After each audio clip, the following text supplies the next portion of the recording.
Grande Gil, Grande André Luiz, meu querido. tudo bom, meu irmão? Boa noite, meu irmão. Como é que você está? Graças a Deus, tudo na paz, né? A gente sabe esse momento difícil, estava vendo se falar aí dessa pandemia, né, maluca, né, da quarentena, mas graças a Deus a gente tem se adaptado a essa situação e a gente não pode reclamar porque a gente sabe que tem muita gente pior que a gente, então a gente tem que agradecer a Deus. É verdade, André. Primeiramente, agradecer a você por estar participando conosco dessa live. Opa, chegou aí nosso lateral, maior lateral do planeta. Obrigado. Que eu tenho a honra de chamar de amigo e poder dividir com você, André, nossos bate-bola da vida aí, seja na Craques Master, seja no Jogo das Estrelas, seja no futebol solidário. Mas de antemão, já agradecer você por estar conosco nessa noite gostosa aqui de quarta-feira. Muito obrigado por você gentilmente ter aceito o nosso pedido. E hoje aqui teremos aí um bate-papo, saber um pouquinho como é que está sendo essa quarentena aí, o que o André Luiz tem feito, como é que está sendo suportar, né, essa quarentena, muitas vezes dentro de casa. Você que gosta de bater sua bolinha, como a gente também gosta de realizar os grandes eventos esportivos. Uhum. Como é que estão as coisas por aí, André? Bom, Gil, primeiramente quero te agradecer o convite. Para mim é sempre um prazer, né, estar podendo participar de ações como essa. Você que é um cara que tem feito grandes ações aí em prol do próximo, né? Vários projetos, já pude participar de alguns jogos, né? Beneficentes. Então a gente fica muito agradecido em saber que tem gente que pensa assim como você, né? Sempre trabalhando para que a gente possa levar algum tipo de alegria ao próximo, né? A quarentena tá, eu posso falar que já teve mais difícil, Gil. No comecinho a gente não estava adaptado à situação, né? Tudo era novo, mas acho que aos pouquinhos a gente foi aprendendo e a gente sabe a importância, né, de estar em casa, de poder estar ajudando o próximo. Eu acho que ajudar o próximo nesse momento é estar em casa realmente, evitar a aglomeração. Então a gente tenta fazer a nossa parte com responsabilidade e se Deus quiser tudo isso vai passar logo e a gente com certeza vai voltar muito mais forte. Legal, André, legal. E bacana, né? Bacana aproveitar esse momento de pandemia para as reflexões, né, André? Eu estava falando com o Cafu na live da quarta-feira passada, muitas vezes da importância de nós pararmos, você que tem filhos lindos, né? Parar para dar atenção para os filhos, colocar a agenda em ordem, né? Os projetos de vida em ordem, você que tem recebido aí tantos convites, não só na área esportiva, mas também recebendo aí convites para estarem aí participando nas redes de televisões. Você que é um esportista que, para nós, é um exemplo. Eu tenho você como uma grande pessoa, independentemente dos clubes que você jogou. A pessoa, André Luiz, é uma pessoa muito querida de todos nós. É um cara parceiro. Quem conhece você, André, quem tem o privilégio de conhecer o ser humano, André Luiz, sabe do que eu estou falando. Grande cara, grande parceiro. E assim, eu me sinto honrado em poder ter você com a gente. Final do ano, estivemos lá no Parque São Jorge, no Driblando Verdade, Câncer, né? verdade. Você ali Grande participando com a evento. gente, com o Cafu, com todo o nosso elenco. Foi um evento que nos trouxe muito aprendizado e não só crescimento técnico, mas também conhecimento espiritual, porque é nesses momentos, André, de solidariedade, momentos que nós temos o privilégio, né, de poder dar a nossa contribuição dentro da questão da solidariedade, poder contar com atletas iguais a você. O que você tem a dizer daquele evento final do ano lá no Parque São Jorge? Bom, Gil, aquele evento foi demais, né? Primeiramente, você aí estruturando tudo isso, tivemos ali grandes estrelas, né? Cafu, Dinei, o Pavão, Amaral, tanta gente boa, né? Tanta gente com história, né? No futebol.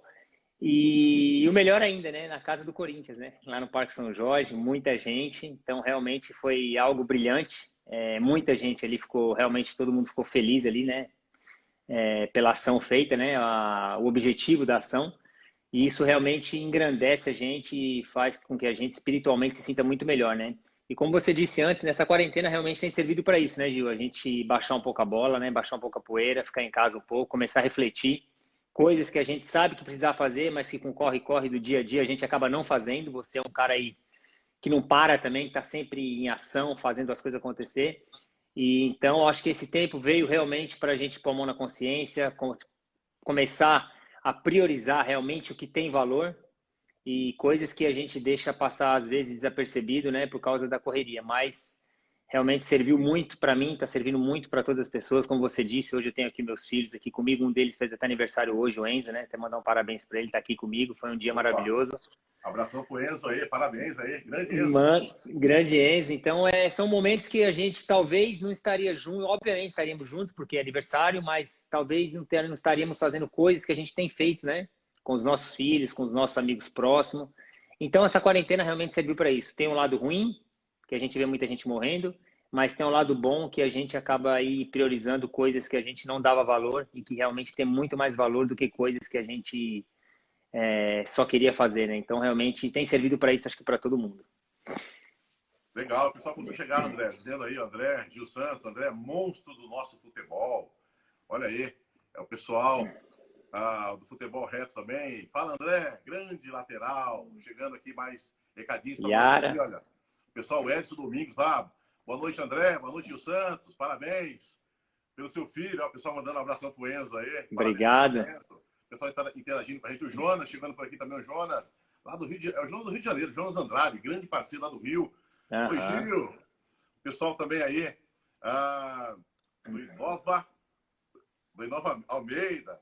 Saudando o André Luiz, cumprimentando o Gil Santos. Que muito boa noite a todos vocês. Muito obrigado. Daqui a pouquinho, André, vamos estar fazendo algumas perguntas para as pessoas que nos seguem aí, que estão conosco na sala nessa noite aqui. Mas, André, fala para nós. Você ficou conhecido como um lateral surpresa, aquele lateral que tinha aquele arranque, aquela força, né, pela lateral esquerda. E na verdade, foi essa sua qualidade que te fez ser o lateral tão assim, cobiçado pelos clubes, né? Passou ali pelo São Paulo, passou pelo Corinthians, depois foi para o PSG, chegou até a seleção brasileira. Fala um pouquinho para nós, André, desse início de carreira.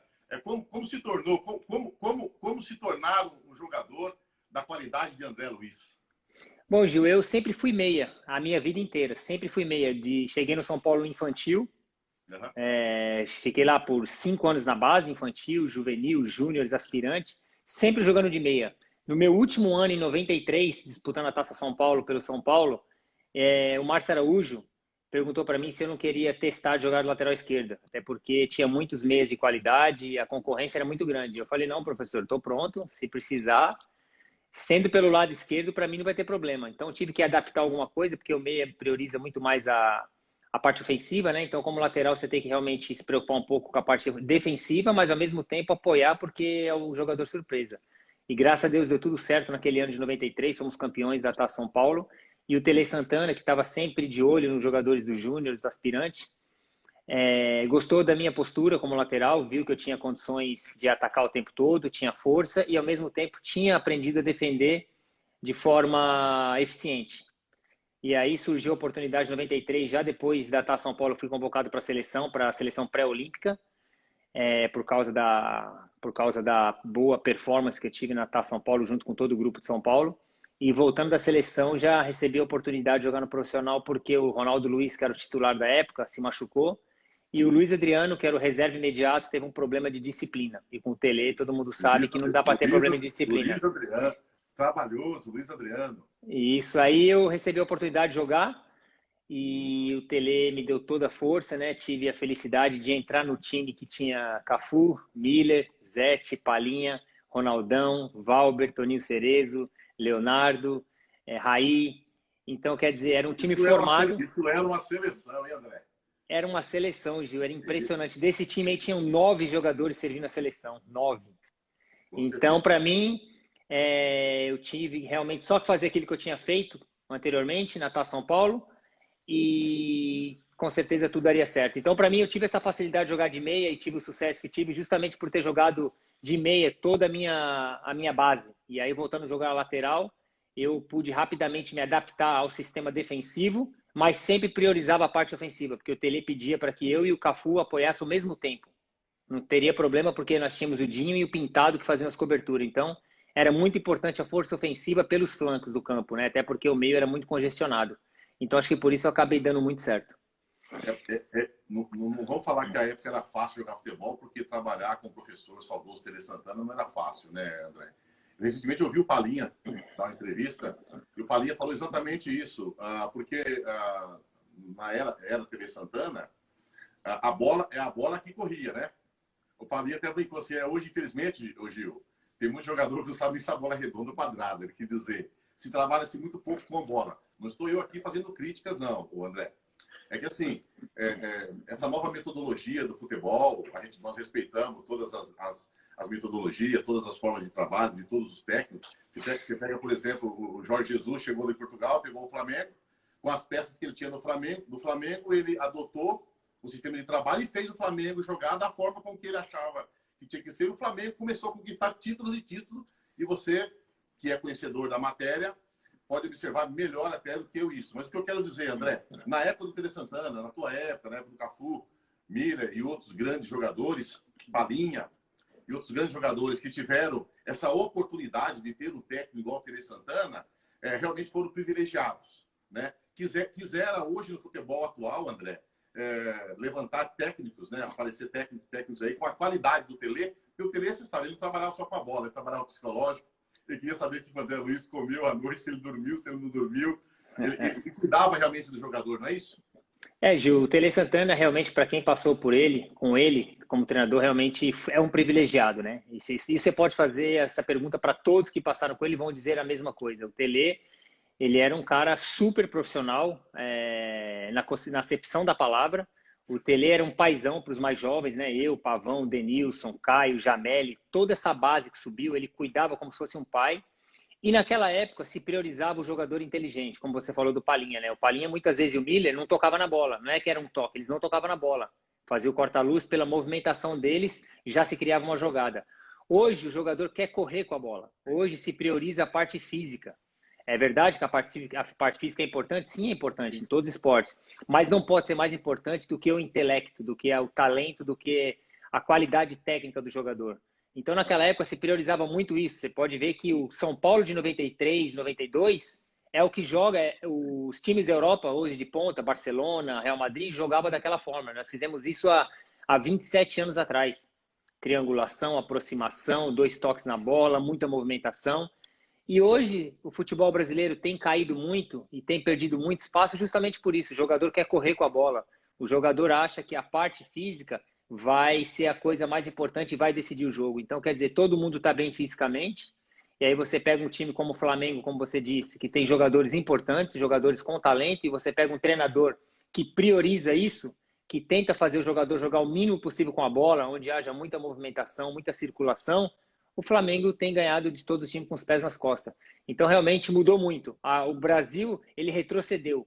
E a Europa, ela avançou. Ela conseguiu entender que o futebol que eles praticavam há 20 anos atrás não funcionava. Então, hoje você pega muitos times da Europa jogando um futebol de alto nível. E o Brasil realmente deixando a desejar, porque os treinadores já não pensam da mesma forma, já não tem treinadores como o Tele Santana, como o Vanderlei Luxemburgo, hoje ainda atuando, mas são poucos, são poucos. Então precisa sim o Brasil reciclar, precisa se atualizar para que o futebol volte a crescer de novo. Porque a matéria-prima a gente tem, você sabe, né? Sim, sim. Não, o DNA da bola já nasce com o brasileiro, né, André? Com certeza. O Brasil é um grande celeiro. Nós que viajamos para fora, nós que realizamos evento aí em vários estados, e sempre tem os jogos preliminares, nós podemos observar o quanto o Brasil é talentoso, o quanto o povo brasileiro, especificamente falando dos jogadores de base, o quanto nós temos de qualidade, não é verdade? Aí eu penso que é só, de repente, trabalhar melhor essa base. Inclusive é um tema um pouco polêmico, né? Sobre a questão dos clubes que não investem tanto na base, como o São Paulo investiu na tua época, e até antes de você chegar no São Paulo, quantos atletas de qualidade o São Paulo projetou, como o Santos de Coutinho também, saudoso Coutinho, quantos atletas, antes da era Neymar, vindo lá já com o Diego, Robinho, essa rapaziada que ajudaram a fazer a diferença e construir também o futebol brasileiro, aonde o futebol pôde chegar. Mas, André, o pessoal está respondendo aqui, está bem participativo aqui na nossa live. O que mostra que você está falando é verdade, que nós estamos falando a verdade, está todo mundo concordando, dizendo que nós estamos falando tudo, que isso realmente procede dentro dessa questão. Não vamos chamar de inoperância do futebol, mas as mudanças que houveram, né? Talvez a falta de investimento. Você acha que os clubes têm negligenciado essa questão de não investir na base? Olha, Gil, o que eu posso dizer, eu conheço a base do São Paulo desde pequenininho, conheço a base do Corinthians hoje, estou atualizado nas bases, tive até meses atrás aí com um dos meus filhos lá na base do São Paulo. E o que eu posso dizer hoje é que, infelizmente, Gil, a base do futebol brasileiro hoje, falando dos times grandes, né, um time pequeno, virou balcão de negócio. Isso eu falo porque um diretor falou para mim. Infelizmente, né? Virou um balcão de negócios. Você pega aí a época do São Paulo, que era referência da minha época, sempre, e até antes, como você disse, da época do Cilinho, toda aquela geração, o São Paulo revelava de 10 a 15 grandes jogadores. Hoje, você pega o São Paulo com revela, sim, revela, mas muitas vezes você nem vê esse jogador jogando profissional, ele já é vendido com 15 anos. Por quê? Porque os clubes precisam do dinheiro, não que precisam do dinheiro, a política mudou muito. Na época do Tele Santana, não tinha um agente de futebol que tinha acesso ao seu treinamento. Ele não queria ninguém, porque todo mundo sabe que os agentes é importante, sim é importante, mas muitas vezes atrapalha a cabeça do jogador e faz com que o clube perca. Então, naquela época não tinha isso. Interfere. Então, quer dizer, hoje o jogador ele é revelado, quando você vai ver, ele já está lá na Europa. Aí, quando você vai ver, ele fez a base no Corinthians, no São Paulo, no Santos e nunca jogou com a camisa dos clubes. Não trouxe, o clube não conseguiu extrair dele tudo aquilo que foi investido nele na base. Por quê? Porque os clubes estão necessitados de dinheiro, a política é errônea e você pega aí... Então sempre que a corda do pescoço aparece lá um talento lá, já vende o atleta. Já vende. Um valor que poderia ser 4, 5 vezes a mais, se esperasse um pouquinho mais, e o jogador é vendido. E aí acontece que você pega, tem clubes aí no Brasil que tem agente, que tem 5, 6 jogadores no clube. Então o cara acaba mandando no clube. Difícil. E aí, quer dizer, o futebol ele acaba perdendo as suas maiores joias, o futebol brasileiro perde suas maiores joias para a Europa por causa da falta de dinheiro, do mau planejamento, do problema da CBF com os clubes, as confederações. Quer dizer, aí já envolve toda a estrutura do futebol brasileiro. Felizmente, nasce muitos grandes talentos no Brasil, porque se isso não fosse assim hoje, eu acredito que o futebol brasileiro estaria numa situação catastrófica. Olha só. André, falar um pouquinho de São Paulo, daqui a pouquinho falar de Corinthians também. Falar um pouquinho de São Paulo. Você ficou o quê? Mais de 4 anos jogando profissional no São Paulo? Mais de 4 anos, né? São Paulo, eu fiquei 5 anos na base e quase 5 anos no profissional. E pelo seu histórico, a gente que acompanha a sua carreira, foram vários títulos. Você quer destacar um que você acha que esse inesquecível, falando do tricolor? Olha, Gil, eu já comecei bem no São Paulo, que como eu falei para você, eu fui em 93 campeão da Taça São Paulo. Foi um ano importantíssimo para mim. Logo em seguida, em 93, isso foi em janeiro de 93, a Taça São Paulo. Logo em seguida, em 93, já fui campeão da Libertadores da América, fui campeão da Supercopa dos Campeões contra o Flamengo no Morumbi e fui campeão em Tóquio contra o Milan, no Mundial de 93. Então foi um ano realmente... Aquele mundial foi inesquecível, né? Tá até aqui a camisa do Maldini que eu troquei com ele, ó. Opa! E aqui tem o quadro. É verdade. Tá aí para todos verem. Tá tudo aqui. Então, realmente, Gil, foi conquistas assim que, mesmo com toda a fé que eu tenho, foi muito mais, foi além do que a gente imaginava, né? Eu, com 18 anos, ser campeão mundial, campeão da Libertadores, realmente foi um começo maravilhoso. Então, foram os títulos aí no São Paulo que marcou, fora os outros, né, que eu tive, mas eu acho que esses foram mais importantes. Tá na tela aí, tá aí, ó. Tá aí a prova, né, André? Tá aí a prova. Se alguém tinha alguma dúvida, tá aí o registro. Tá aqui. O registro para todo o Brasil, toda a Europa, o pessoal da Europa ligadinho com a gente aqui também, os amigos lá de Portugal. Muito obrigado a todos vocês. Mas, André, aí teve essa ascensão, esse destaque, né? Você jogando esses 4 anos com vários títulos ganhos pelo São Paulo. Aí o Corinthians olhou e falou assim: nós estamos precisando desse lateral. Eu quero destacar aqui um gol que você fez em 97, já jogando pelo Corinthians, você fez do Rogério Ceni. Se eu não me engano, foi o Rogério Ceni que fez. Rogério Ceni, foi. Pela lateral, que você... Pela lateral. Isso. E em 97, né? Faz 97. Um gol que mexeu com a estrutura. Você, ex-tricolor, fazendo gol no Rogério Ceni. Aquilo foi inesquecível, hein? Você lembra desse gol ou não?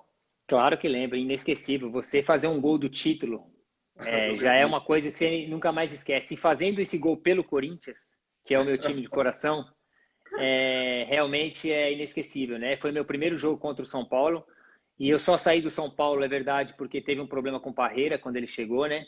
E aí acabou interferindo diretamente na minha negociação com o Corinthians, né? Eu estava muito feliz no São Paulo.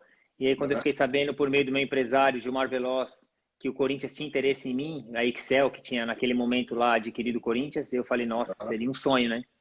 E aí, com o problema que eu tive no clube com o Parreira, eu acho que isso realmente potencializou mais a minha ida. E fui para o Corinthians no primeiro ano, já fui campeão paulista, fazendo gol do título. Fui Foi. recebido de braços abertos pela Fiel. Não, Foi um elenco maravilhoso. foi uma mudança radical na sua vida como esportista, né? Eu me Radical. recordo, eu acompanhei bem sua carreira. Eu me lembro dessa ocasião. Por isso que eu lembrei do gol. O gol do 87. Foi. Mas desculpa, André, com o Parreira, o que foi? Foi. O problema, Gil, é que eu estava servindo a seleção brasileira nesse momento, quando o Parreira chegou no São Paulo. Eu era o lateral imediato do Roberto Carlos. Era aí o Roberto Carlos.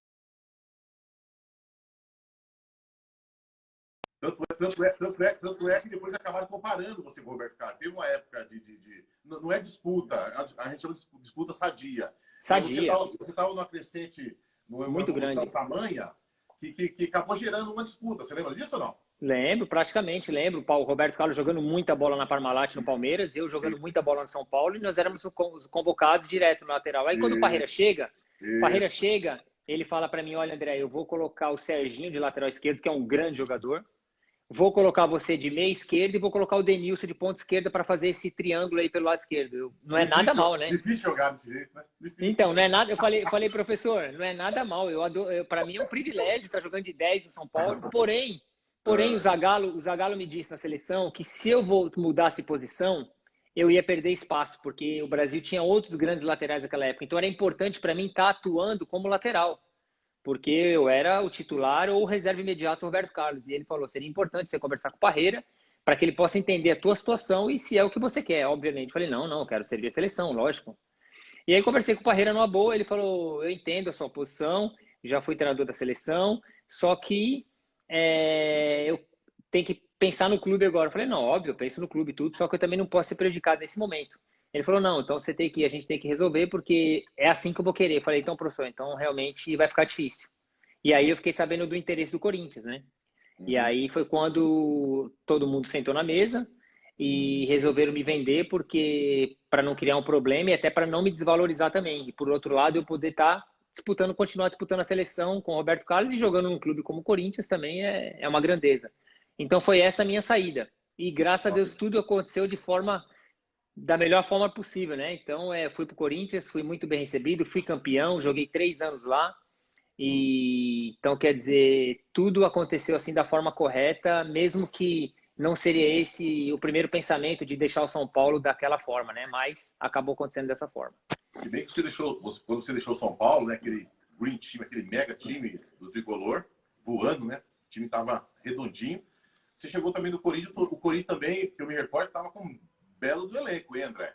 Você... A Excel, quando assumiu o Corinthians esse ano, Gil, eles contrataram de imediato contrataram o Fernando Diniz, contrataram o Antônio Carlos, zagueiro, contrataram o Donizete Pantera, contrataram o Túlio e contrataram o Fábio Augusto. Então eram 7 contratações para juntar com os que tinham, que eram de outro nível. Excelente, como Souza, Marcelinho Carioca, Gilmar Fubá, Célio Silva, Ronaldo, Neto. Então foi um timaço também, como campeão no primeiro ano. O Corinthians, ele se sentiu... Foi um momento que o Corinthians falou assim, ou nós vamos para cima, ou o São Paulo vai levar tudo, porque o São Paulo... Justamente. Implacável, né? Naquela ocasião, com o elenco que tinha. Eu me recordo quando você chegou no Corinthians, no reforço, né? Você estava voando, né? Você chegou voando. Estava voando. São Paulo, seleção, Corinthians. E antes da gente entrar agora, André, para falar do futebol europeu, vamos abrir já para os nossos seguidores aqui, o pessoal que está de plantão aqui conosco, aqui na nossa sala conosco, a fazer as perguntas. Você pode fazer as perguntas, aproveitar que o André Luiz está aqui conosco, o Gil Santos também, obviamente. Façam suas perguntas, nós teremos a honra de responder para vocês. Tá certo? Então, enquanto eles vão mandando as perguntas aqui, André, aí surgiu, depois do Corinthians já foi o PSG? Não, eu joguei 7 meses só no Corinthians e já fui vendido. Fui campeão paulista, fiz o gol, tive uma performance brilhante no Paulista, fui vendido para o Tenerife da Espanha. O Excel me comprou por 4 milhões de dólares do São Paulo e me vendeu 6 meses depois por 8 milhões e meio. Então fui vendido para a Espanha. Aí fiz um contrato de 7 anos na Espanha, fiquei 3 anos, acabei voltando para o Corinthians em 2001. Joguei no Corinthians, voltei antes para o Cruzeiro em 99 para 2000, depois fiquei no Corinthians em 2001, Depois voltei para o Tenerife, mas aí eu falei para eles que eu não queria ficar por lá. Aí me emprestaram para o Olympique de Marseille, na França. Aí eu tive uma passagem brilhante no Olympique de Marseille. Meu primeiro ano lá, fui terceiro melhor jogador internacional mais importante da temporada. E aí o Tenerife me vendeu para o Paris Saint-Germain, em 2001. Pois é, tava lá eu, Ronaldinho Gaúcho, tava o Aloysio Chulapa e tava o Paulo César, os 4 brasileiros. Então realmente foi algo assim maravilhoso também. Que fase, que fase. Mas tá chegando perguntas para nós aí. Tem, Thaís? Tem. O Kleber está perguntando a falta de jogadores atualmente e quais os motivos que você acha? São bases, empresários? Com certeza a base. A base hoje já não tem o mesmo. Continua tendo interesse, porque os clubes sabem, porque dali é que vem o sustento do clube, mas a forma de trabalhar, a forma como eles têm gerenciado isso, realmente tem trazido muito problema. Como eu disse anteriormente, o jogador ele é vendido com 15 anos para a Europa. Ele não chega nem a terminar a base por inteiro, e os melhores são vendidos. Quer dizer, os que sobem são os que têm menos qualidade. Então, o nível baixou demais. Você pega os grandes clubes aqui, São Paulo, Palmeiras, Corinthians e Santos, tem revelado muito pouco. Porque os grandes, os que mais têm as melhores promessas, você vai ver, tá tudo na Europa já com 15, 16 anos. Então, realmente, isso complica, porque esses clubes necessitam desses jogadores para manter um elenco forte, né? E é o que acabou mudando. Você pega os últimos 15 anos aí, mudou demais. Porque, como eu disse anteriormente, virou um balcão de negócios. Qualquer oferta que chega para o clube em dólar, em euro, vezes 5, vezes 6, vezes 7, os caras não pensam nem duas vezes. Então, os clubes ficam realmente defasados. O Renzo está perguntando se você acha que falta um Silva na base. Pois é, estava falando até outro dia na outra live que eu fiz, o Silva, né, o Zé, pessoas aí que conhecem tudo da base do futebol, como fazer, como ajudar o jogador. O Silva, o Zé, o Silva. Pois é. Então, esses caras já não tem mais, os clubes mudaram suas políticas, né? E esses captadores de talento, de depois como lapidar os talentos, ele já não tem a mesma força que teria anteriormente. Por quê? Porque o mais importante do clube profissional, Gil, você conhece, é o lá de cima. Era o Tele quando estava lá em cima. Então, toda a estrutura era feita de cima para baixo. O Tele falava, eu quero jogador assim, eu quero jogador assim, ele tem que entender a disciplina. Hoje não tem, você pega... Tele mandava um currículo, né? Uma lista, né? Mandava em tudo. Ele queria as inscrições, né? Queria desenhava. É como faz o Barcelona hoje. O Barcelona sub-8 treina igualzinho o profissional. Só muda a intensidade e o tempo de treinamento. O resto é igual. Quer dizer, o jogador quando chega lá em cima, ele está pronto. Hoje no Brasil, tem time Cafu, no Brasil hoje? Bem, André, o Cafu falou isso na quarta-feira passada. Porque o que acontece? O jogador está na base lá, mas o profissional não dá oportunidade, não oportuniza. Então, quando sobe o jogador de base para o profissional, não é que joga o jogador na fogueira, porque o jogador é jogador, mas claro, ele não está com aquela experiência, ele já não está com aquela rodagem, ou seja, não tá. Os clubes deveriam aproveitar mais esses talentos que eles têm para oportunizar, não só oportunizar, mas para já ganhar o que nós chamamos de experiência, né, André? Com certeza, é necessário ter uma conexão muito forte. Antigamente, na nossa época, o São Paulo, como eu disse, o Tele era conectado com o treinador do Júnior, com o treinador do Juvenil e assim por diante. Hoje você pega clubes aí, isso eu vi pessoalmente, que o Júnior treina de uma forma e o profissional joga de outra. Então, quando o garoto sobe o profissional, ele não entende o sistema, ele não está pronto, ele não está psicologicamente pronto, ele não sabe como joga o profissional e por isso que o nível caiu bastante. Tem que ser uma coisa sincronizada, como tem feito os grandes clubes europeus e como fazia o futebol brasileiro anos atrás. O Santos fez isso, o São Paulo foi a referência. Então, quer dizer, é necessário uma reestruturação de toda a base. Antes da próxima pergunta, antes da Thaís ler a próxima pergunta, deixa eu mostrar na telinha aqui. Bola Euro. Nosso querido André. André, mandar um abraço lá para o nosso querido Diego Abib. Diego Abib, grande Diego. Mandou 2 bolas euros aqui. Do próximo programa nós vamos estar sorteando. Assim que acabar a pandemia, André, você vai vir sentar aqui no sofá aqui, nós vamos estar falando, se Deus quiser, novamente sobre nossos projetos e nós estaremos então aí sorteando bolas euros para todos os nossos participantes e parceiros. Mas tem mais perguntas, André? E Novanda está perguntando por que não tem mais grandes craques no Brasil. Justamente por isso, né? A base já não é trabalhada da mesma forma que era antigamente. Os treinadores de cima, de ponta, já não tem essa preocupação, porque o trabalho do profissional hoje, treinador profissional, ele não pode perder 3 jogos que ele é mandado embora. Você pega naquela época lá o Vanderlei Luxemburgo, quantos anos ele ficou no Palmeiras, o Tele, quantos anos ficou no Palmeiras, então quer dizer, tinha uma sequência.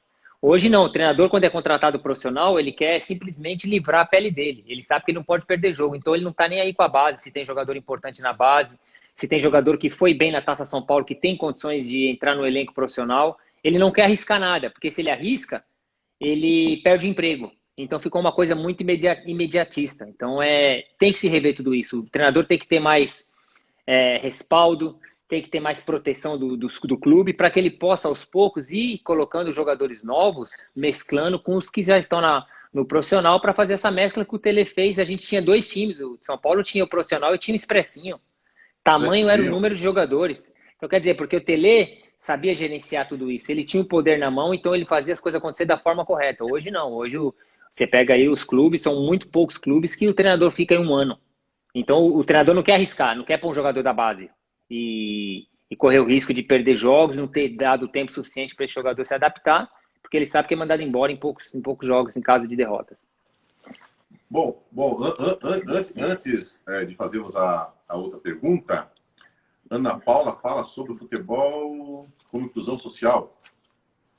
É uma pergunta? É uma pergunta. A Ana Paula está perguntando aqui a importância do futebol como inclusão social, André. Nós que fazemos tantos eventos solidários, né? O que você tem a dizer? Olha, eu acho que qualquer esporte, Gil, qualquer modalidade, ela é importante demais, principalmente para o povo brasileiro que tem uma grande parcela da sua população muito carente, né? Que não tem aí o apoio do governo, não tem aí as oportunidades da vida. E o futebol, o esporte, não só o futebol, como qualquer esporte, ele te tira do mau caminho, ele te ensina a lidar com pessoas, ele te ensina a se socializar com as pessoas, ele te força a gastar energia, então você fica uma pessoa assim, realmente cresce de uma forma diferente. Eu posso falar disso porque eu vim da periferia, muito pobre, e jogar futebol na rua era a melhor coisa a coisa que eu mais gostava de fazer. Então, eu não tinha tempo para pensar em besteira, para pensar em bobeira, estudava e jogava futebol. Então, acho que o esporte é muito importante na vida de qualquer ser humano, e muito mais na vida do brasileiro, justamente por essa carência que o país, que a estrutura governamental oferece. Então, é um conselho que eu dou para os meus filhos, não importa a modalidade, não importa o nível, se quer ser um profissional ou não, o importante é praticar esporte, porque ele te ensina muita coisa. Legal. Tem mais uma pergunta, Thaís? O Edson tá falando que acha lindo sua amizade com o Pavão e pergunta qual que é o segredo para essa amizade de 35 anos. Pois é, o Pavão, a gente começou a jogar bola com 7 anos de idade no Jockey, e desde ali a gente nunca se distanciou, somente quando eu fiquei na Europa, muito tempo fora do país, mas sempre mantinha um contato. Então o Pavão não é nem um amigo, é um irmão, na verdade, né? Até o sobrenome dele é igual ao meu, por coincidência, Moreira. Então os filhos... Marcelo Moreira e eu, André Moreira. Vai estar com a gente em breve, já falei com ele essa semana. Esse moleque, ele é campeão e é mais ainda. Os filhos dele são os melhores amigos dos meus filhos. Então é uma relação de família mesmo. Então a gente é super amigos, super irmãos mesmo. E são as coisas que o futebol guarda pra gente, né? Os amigos de verdade, aqueles que estão com a gente nas boas, nas ruins. E o Pavão é um desses, né? Que na verdade eu considero como irmão, nem como amigo. Eu quero aproveitar então essa pergunta e fazer das palavras do André a minha. Eu também conheço o Pavão de perto. Dos melhores caráter, viu, André? Que temos aí, dos melhores coração. Enquanto ex-jogador.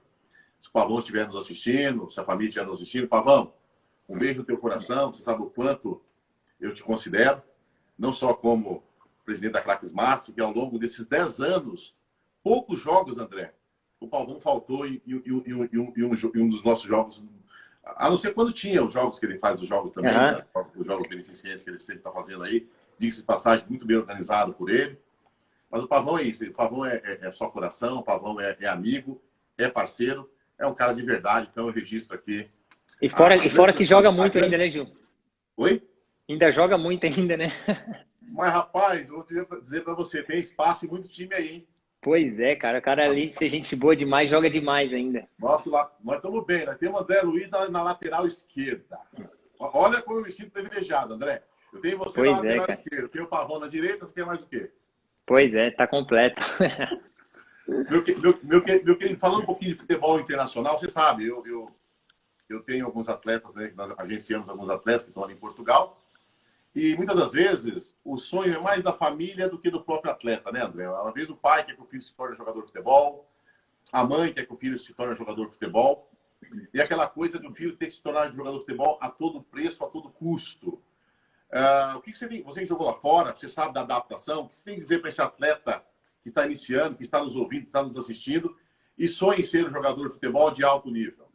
Olha, Gil, posso falar isso com propriedade, porque depois que eu encerrei minha carreira nos Estados Unidos, como profissional da MLS, eu fiquei como 5 anos depois como treinador do Sub-14, Sub-15 da base. E é o que você... Fiquei 5 anos como treinador da base do San Jose Earthquakes, que é o time da MLS, e fiquei lá. Então eu aprendi, eu já sabia disso, que a gente passou pelo meio, mas a gente acaba vivenciando de perto. É o que você falou. Infelizmente, lá muito mais nos Estados Unidos, porque a gente sabe que os Estados Unidos não é o futebol a primeira opção deles, né? Mas é o que você falou. Infelizmente, tem muitos pais que querem mais que os filhos. E jamais se vai revelar um jogador, se vai profissionalizar um jogador, jamais quando não vem isso do próprio jogador do coração. Jamais. Não tem como você forçar. Eu dou o exemplo do meu filho. Meu filho, o Cauã, a gente voltou dos Estados Unidos para o Brasil há 3 anos atrás somente por ele, porque ele recebeu um convite. O moleque é um craque. Ele recebeu o convite do Santos. A gente voltou dos Estados Unidos, ele foi para o Santos, ficou 1 ano da base do Santos. Chegou um momento, ele tinha 10 anos nessa época, chegou com 12, ele falou: pai, não quero mais, não quero isso para mim. E eu, como ex-jogador, eu entendo facilmente isso. Se fosse outras pessoas próximas, falou: não, você tá louco, você tem que ser jogador, seu pai foi. Ele falou: não quero, não é o que eu gosto. E eu falei para ele: filho, você vai estudar e você vai fazer o que você quiser. Porque eu sei o que é isso, essa vida. E se você quiser fazer isso, você pode contar comigo sempre. Eu vou estar do seu lado, assim como eu estou do lado do Enzo, da Duda. O que vocês quiserem fazer, quer jogar peteca, não tem problema, eu te levo para jogar peteca, eu te dou apoio, o que você quiser. Mas desde que seja algo que você queira. Não adianta um pai e a mãe forçar, porque não vai, é perda de tempo. Então, infelizmente, tem pais que é isso, que acha porque o jogador de futebol ganha dinheiro, é famoso, é o sonho de todo brasileiro, lógico que é, mas não é para todo mundo. Então, os pais precisam entender que a coisa mais importante na vida é dar o carinho pro filho e colocar ele para estudar, colocar na escola. Porque é dali que vai sair o cidadão, dali que vai sair um profissional. E se ele realmente quiser praticar um esporte a nível de competitividade, com certeza, a gente tem que estar do lado, apoiar e fazer o que a gente pode, assim como meu pai fez por mim. Mas desde que venha da pessoa primeiro. Legal. Deixar o filho escolher o que quer fazer, né, André? André, com certeza. Daqui a pouquinho vamos falar sobre seleção brasileira, mas antes tem mais perguntas aí. O pessoal está participando bastante. Diga lá, Thaís. O Renzo está perguntando se a altura interfere. Pois é. No passado, você vê o Pavão é um caso, que a gente está falando do Pavão, o Pavão é um caso claro, né? O Pavão ele só não chegou mais longe por causa do tamanho, porque a qualidade que ele tinha eram poucos que tinha. Dos jogadores de baixa estatura que eu vi que mais chegou longe foi o Roberto Carlos, por causa da força, por causa de toda a condição física que ele tinha. Mas, naquela época, o jogador, para ser transferido para a Europa, ele teria que ser alto. Isso era fato. Hoje já mudou um pouco mais, depois que o Guardiola fez toda essa mudança de que zagueiro não precisa ser alto, de que goleiro não precisa ser gigante, de que o jogador tem que ser inteligente antes de ser forte ou alto. Depois que o Guardiola fez isso no Barcelona e todo mundo viu que o Barcelona enchia os olhos do mundo inteiro jogando com Messi com 1,60 m e pouco, com Xavi com 1,65 m. Guardiola mudou bastante essa metodologia, esse pensamento. Ele é o divisor de águas. Ele é o divisor de águas. Ele é o divisor de águas.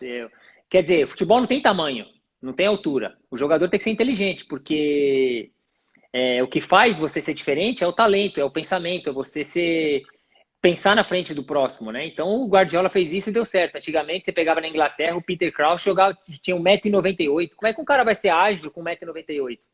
Como é que ele vai ter mobilidade? Não é basquete, é diferente, né? Então, quer dizer, acho que hoje já não tem tanto esse negócio. Obviamente, se o jogador é um pouco alto... Maradona também quebrando isso aí, né? Maradona pois é, rapaz, né? Então, quer dizer, você vem de outras... O Pelé, o próprio Pelé, jogador é uma estatura normal, não tem nada assim de gigante. Messi é um pouquinho maior que o Roberto Carlos, não? Mesmo tamanho, provavelmente. Um pouquinho maior. Então, quer dizer, o cara é 6 vezes o melhor jogador do mundo. Então, quer dizer... mudou um pouco isso hoje, graças a Deus, porque quando você começa a falar que o jogador tem que ser alto, forte, rápido, aí você pode ter certeza que o nível vai baixar muito. Legal. André, daqui a pouquinho eu vou responder umas perguntas. falando agora de seleção brasileira, né? Você chegou num momento muito, muito importante da seleção. E qual foi a experiência? Porque, assim, é o sonho de todo atleta, né, André?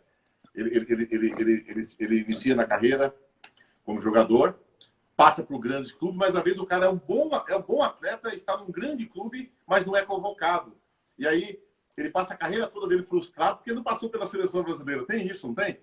Tem sim, Gil. A primeira coisa que nós, quando somos jovens, queremos é ser profissional de jogador, ser profissional de futebol, ser um jogador de futebol. Esse é o primeiro ponto. Depois, quando você atinge essa meta, você quer a seleção brasileira, porque aí é o auge, né? Aí é onde você realmente passa de um jogador a ser tratado de outra forma.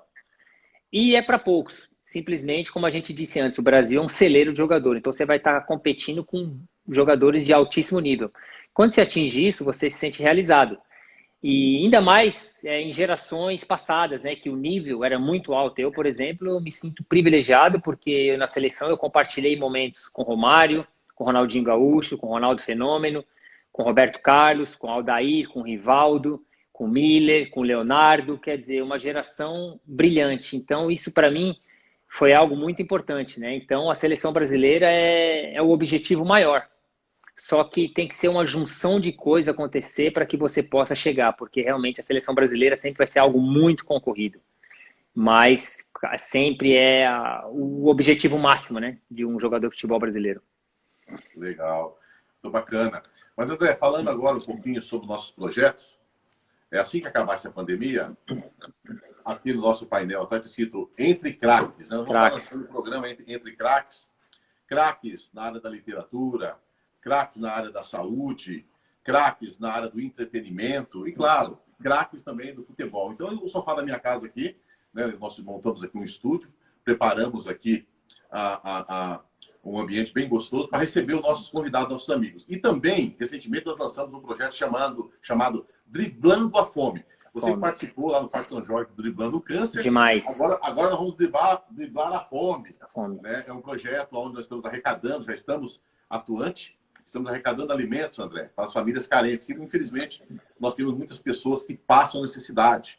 E nós estamos aí com a campanha onde nós estamos arrecadando alimentos, as pessoas que quiserem fazer a sua doação em parceria com a OBME, que é uma associação aqui de São Paulo. Nós já estamos pedindo para que as pessoas anotem lá o endereço do Instagram, que é o @Instituto Brasil Social. Você pode entrar lá no @Instituto Brasil Social. Lá tem todas as informações, como você pode fazer a tua doação. E como eu sei, André, que você também é um cara do coração solidário.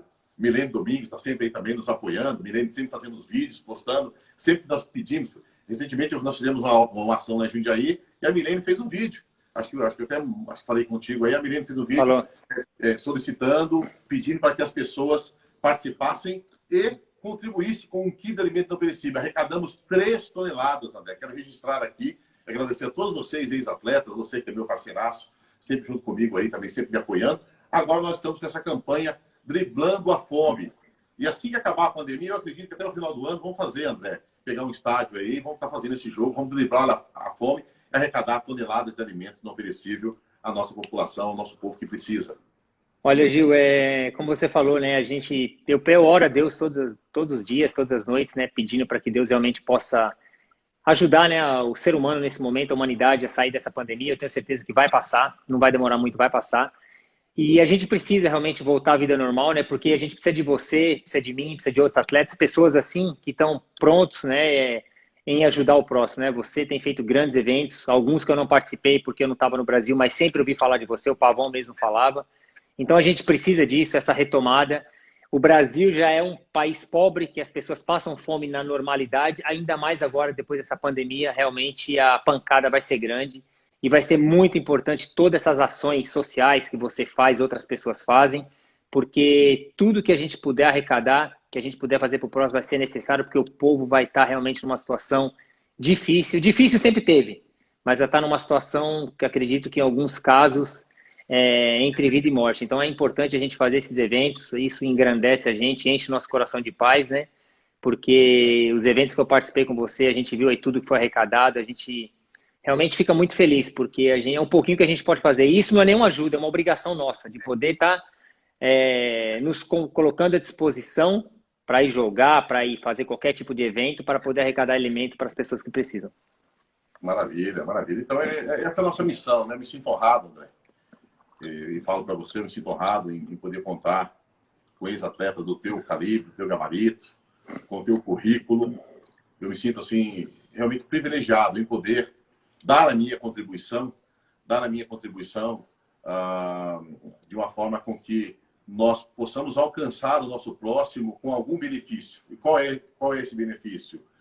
Através das nossas ações, nós conseguimos arrecadar alimentos, através das nossas ações, recentemente eu consegui a doação lá para o Corinthians, lá, cadeiras de rodas que foram doadas. Quero mandar um abraço para o pessoal do Rotary Club, lá de Atibaia, que doaram cadeiras de rodas lá para o pessoal do Corinthians. Então, assim, eu me sinto muito honrado em poder dar a minha contribuição e fazer o bem. Eu sei que você não é diferente, eu sei que você também é um cara extremamente solidário. Eu sou prova disso porque você é parceiro, então a gente trabalha junto com eventos esportivos. Conhecemos cada atleta, conhecemos cada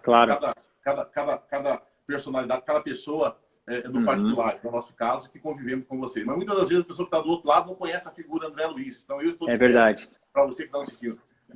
Aqui hoje na nossa live está um grande cara falando com vocês, um grande parceiro. E por falar em grande cara, grande parceiro, como é que está o coração, André? Tá tudo tranquilo? É sorte no jogo, azar no amor, ou sorte no amor, azar no jogo? Como é que é esse trocadilho aí? Olha, Gil, graças a Deus, sou um cara abençoado por Deus. Eu tenho muita fé em Deus, né? Então, todos os problemas que a gente passa na vida, a gente se respalda em Deus. E eu acho que as coisas acontecem tudo de forma natural, né? De forma coerente. Eu me separei faz quase 3 anos, né? Tive um relacionamento maravilhoso com a minha ex-esposa. Temos 3 filhos maravilhosos. Temos uma amizade muito grande, muito respeituosa um com o outro. E isso engrandece muito o ser humano, né? E depois, eu fiquei um tempo só, me dediquei a outras coisas, jogo muito futebol, faço os eventos, gosto de treinar. E aí acabei conhecendo a Milene eu já conhecia muitos anos atrás, né? Mas só de amizade. Eu sou maravilhosa, aí... André? Eu sou gente boa. Não, por isso que eu falo, eu acho que a gente quando planta a semente certa, Gil, você sabe, a gente colhe a coisa certa, né? Então foi tudo sem pressa, tudo sem assim, forçar. E aconteceu de a gente se rever nessa volta minha e acabamos ficando junto e hoje a gente se namora, a gente se dá muito bem, uma pessoa maravilhosa, uma pessoa... Bom, você conhece ela, para mim é até fácil falar, mas tem um filho maravilhoso, tem uma família maravilhosa. Eu até brinquei com ela esses dias, quando eu encontrei com ela, falando com ela sobre... Ela ia participar conosco no final do ano, aí ela teve outros compromissos, né? Inclusive lá como comentarista da Globo e tal, embaixadora do Corinthians, que é uma pessoa maravilhosa, e eu pude conhecer melhor a Milene da forma com que ela nos trata. Entendeu? Pois é. Menina, tu és uma estrela de marca maior, porque você é brilha, diferenciada, né? Milene. Você é muito nobre. Então, assim, eu aprendi a gostar. Eu quero registrar aqui dessa particularidade da nossa parte, a forma com que a Milene nos trata nos bastidores. Para quem não sabe, ela é espetacular, ela realmente merece o nosso aplauso. Viu? A Milene é uma mulher de princípios, né? Uma mulher que tem uma experiência de vida grande, né? Já passou por poucas e boas, né? Isso faz com que a gente cresça. E ela é uma pessoa super tranquila na dela, como você falou, tem um astral super elevado, né? Brilha uma luz nela, né? Então realmente me sinto lisonjeado, feliz de estar com ela. Nos damos muito bem. O que ela gosta de fazer, eu gosto de fazer: jogar futebol, jogar futevôlei, treinar. Tá ajudando o próximo com ações, então realmente fica mais fácil assim, né? Quando a gente conhece uma pessoa assim, realmente fora que ela é linda também, então ajuda muito. Legal, ganhou um ponto a mais aí. Esse é meu lateral, esse é fera. Mas André, agora nós temos aqui no quadro da nossa live aqui, nós chamamos de jogo rápido. Eu vou fazer a pergunta de bate pronto, que vir na mente você responde, pode ser? Tá, bora. Vamos lá, um sonho. Um sonho? Eita. Já tive tantos, todos que eu tive eu já realizei, Gil. Eu acho que sonho todos os sonhos que eu tive até agora foi realizado. Então um sonho que eu posso falar é saúde, continuar com muita saúde. Muito bom. Um lugar. Lugar? Guaicá, litoral norte de São Paulo. Top, hein? Top. Um marco, um acontecimento. Um marco, um acontecimento? Um nascimento do meu primeiro filho, Enzo. O Enzo. Lá em Paris, nasceu em Paris. Simples assim. Lá em Paris. Uma realização. Uma realização? Você me tornar um jogador profissional. Pô, legal. Uma pessoa. Meu pai. Pô, maravilha. Um momento. Um momento. Primeira convocação da seleção brasileira. Imagina, hein? Imagina, hein? Inesquecível. Deve ter sido inesquecível. O coração bate mais forte, né, André? Tava no campo, o Tele falou, chegou o fax da CBF para você foi convocado. Imagina. Que maravilha. André, estamos já chegando no encerramento aqui da nossa querida live, dessa live gostosa, esse bate-papo descontraído. As nossas considerações finais aqui. Mais uma vez, agradecer você por prontamente nos atender, por atender tão bem. A minha produção elogiou muito você, se você não sabe. Obrigado, obrigado, Gil. Educado, cara fino, tal. Não que os demais parceiros não sejam, mas isso também é muito da educação, né, André? Claro. Do cara que viveu o que você viveu, do cara que vivenciou o que você vivenciou. Então, é fácil lidar com pessoas que têm essa qualidade, que têm essa sensibilidade de saber, de atender as pessoas, que muitas vezes a pessoa ela liga para um atleta, ela liga para um artista, mas a pessoa que está do outro lado, recebendo essa ligação, muitas das vezes, não é que ela trata de qualquer jeito, mas ela não age da forma com que a pessoa que está ligando para ela espera. Claro, espera. E você prontamente, quando a nossa produção ligou, você foi muito generoso, foi muito bacana. Então, eu quero te agradecer aqui, em nome de toda a nossa produção, de toda a nossa equipe aqui. Muito obrigado por você ser esse cara bacana que você é. E meu parceiro, acima de tudo, né? Gil, eu que agradeço. Você pode contar comigo sempre, você sabe disso. Tudo que for ação para ajudar o próximo, eu estou pronto. Eu acho que isso como eu disse antes, não é um dever, é uma obrigação nossa.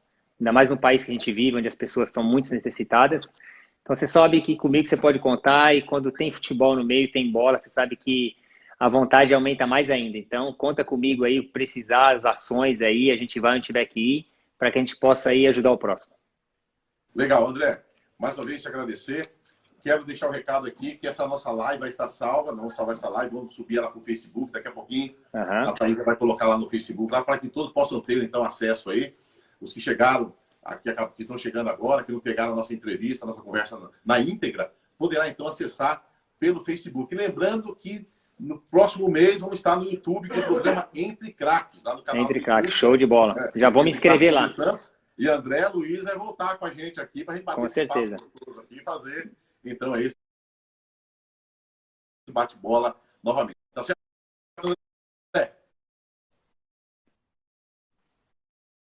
Obrigado, Gil. Tamo junto. Tem hora que precisar, só avisar. Meu irmãozão, muito obrigado por vir. Tamo junto sempre. Fica com Deus. Valeu. Beijo. Valeu, beijão. Tamo junto.